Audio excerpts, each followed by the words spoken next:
ಎಲ್ಲರಿಗೂ ನಮಸ್ಕಾರ. ನನ್ನ ಹೆಸರು ಕೀರ್ತಿ. ನಾನು 8ನೇ ತರಗತಿಯಲ್ಲಿ ಓದುತ್ತಿದ್ದೇನೆ. ನಮ್ಮ ಶಾಲೆಯ ಹೆಸರು ಸರ್ಕಾರಿ ಮಾದರಿಯ ಪ್ರಾಥಮಿಕ ಶಾಲೆ ಬಶೀರಾಪುರ, ಜಿಲ್ಲೆ ಬೀದರ್ ತಾಲೂಕು ಚಿಟಗುಪ್ಪ. ನಾನು ಇವತ್ತು ಯಾವ ವಿಷಯ ಹೇಳುತ್ತಿದ್ದೇನೆ ಎಂದರೆ ಘಾತಾಂಕ ಮತ್ತು ಘಾತಸೂಚಿಯು ಅವುಗಳು ಯಾವ ರೂಪದಲ್ಲಿ ಇರುತ್ತವೆ ಎಂದು ನಾನು ಹೇಳಲು ಇಷ್ಟಪಡುತ್ತೇನೆ. ಮೊದಲನೇದಾಗಿ ನಾವು ಘಾತಸೂಚಿಯು ಯಾಕೆ ಬರೆಯಬೇಕು ಅಂತಂದರೆ, ನಾವು ಯಾವುದೇ ಸಂಖ್ಯೆಯು ವಿಸ್ತೀರ್ಣ ರೂಪದಲ್ಲಿ ಬರೆಯುವ ಬದಲಾಗಿ ಘಾತಾಂಕಗಳಲ್ಲಿ ಬರೆಯುತ್ತೇವೆ. ನಾವು ಮೊದಲನೇದಾಗಿ ನಾನು ಹೇಳುವ ಮೊದಲನೇ ನಿಯಮ, ಈ ರೂಪದಲ್ಲಿ ಇದ್ದರೆ ನಾವು ಯಾವ ರೀತಿಯಾಗಿ ಬರೆಯಬೇಕೆಂದು ನಾನು ಹೇಳಲು ಇಷ್ಟಪಡುತ್ತೇನೆ. ಯಾವುದೇ ಎರಡು ಆಧಾರ ಸಂಖ್ಯೆಯು ಸಮನಾಗಿದ್ದು ಘಾತಸೂಚಿಯು ಬೇರೆ ಬೇರೆಯಾಗಿದ್ದರೆ ಅದು ಆ ಸಂಖ್ಯೆಯು ಭಾಗಕಾರ ರೂಪದಲ್ಲಿದ್ದರೆ ಘಾತಸೂಚಿಯು ಕಳೆಯಬೇಕು. ಉದಾಹರಣೆಗೆ ಈ ರೀತಿಯಲ್ಲಿ ನಾನು ಬರೆದುಕೊಂಡಿದ್ದೇನೆ. ಇದು ಯಾವ ರೀತಿಯಾಗಿ ಮಾಡಬೇಕೆಂದರೆ,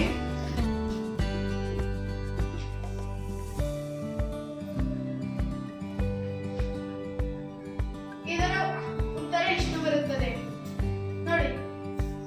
ಯಾವುದೇ ಎರಡು ಆಧಾರ ಸಂಖ್ಯೆಯು ಸಮನಾಗಿದ್ದು ಘಾತಸೂಚಿಯು ಬೇರೆ ಬೇರೆಯಾಗಿದ್ದರೆ ಅದು ಭಾಗಕಾರ ರೂಪದಲ್ಲಿದ್ದರೆ ಘಾತಸೂಚಿಯು ಕಳೆಯಬೇಕು. ನೋಡಿ, ಇದು ಭಾಗಕಾರ ರೂಪದಲ್ಲಿದೆ, ಆಧಾರ ಸಂಖ್ಯೆಯು ಸಮನಾಗಿದೆ. ಇದನ್ನು ನಾವು ಕಳೆದರೆ a-3 ಬರುತ್ತದೆ. ಇನ್ನೊಂದು ನಾನು ಪ್ರಕಾರ ಹೇಳಬೇಕೆಂದರೆ, ನಾವು ಈ ರೀತಿಯೂ ಸಹ ಬರೆಯಬಹುದು, ಬದಲಿಗೆ ಇಲ್ಲೇ ಕಳೆದುಕೊಂಡು ಇಲ್ಲೇ ಆನ್ಸರ್ ಇಟ್ಟಬಹುದು.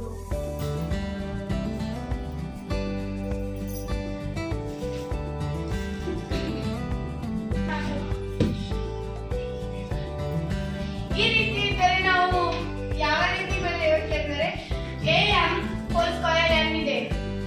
ಇದು ನಾವು ಯಾವ ರೀತಿಯಾಗಿ ಬರೆಯಬೇಕೆಂದರೆ,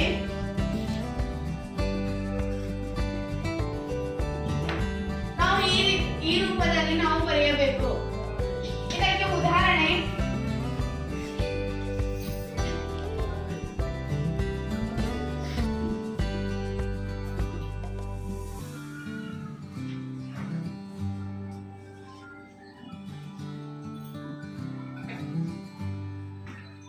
ನಾವು ಈ ರೀತಿಯಾಗಿ ಬರೆಯಬೇಕು.